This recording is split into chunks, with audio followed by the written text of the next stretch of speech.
भाइ खानु औषधि यो मिठो खालको के को औषधि हो मन पोलेको औषधि मन पोलेको भत मन पोलेकोले खाने औषधि खानु मिठो छ फेरि भन्नु के को औषधि यो त हिमाली गाईको हो कि मिठो छ हजुर हिमाली गाईको दुधबाट बनेको ए सगरमाथा हिमालदेखि लिएको ल खानु मिठो हुन्छ निको पार्छ कि यसले मन पोलेको चट्टै पार्छ खानु कति हो 15 रुपियाँ यो हिमाली गाईको हो नि त महँगो पर्छ मिठो हुन्छ हजुरको लागि चाहिँ मैले एकचोटि ट्राई गर्ने भाइ ल ल औषधि खानु है खानु मन पोल्यो भने औषधि यो नि त मन पोलेको चट्टै पार्छ अनि के गर्ने खाएर अनि मेडिकल छ नि मेडिकल छ मेडिकल छ रुगा लाग्यो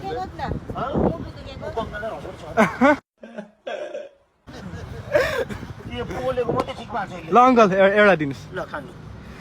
ल मन पोलेको तन पोलेको मुटु पोलेको ल राम्रोसँग हुनु सबै ठिक हुन्छ त्यहाँ हुन्छ लानु पर्यो ल हजुरलाई 5 रुपियाँ एक्स्ट्रा हुन्छ धन्यवाद ल ल खाइहाल्यो औषधि ए बद मन पोलेकोले खाने औषधि ल भिडियो हेर्नु होला है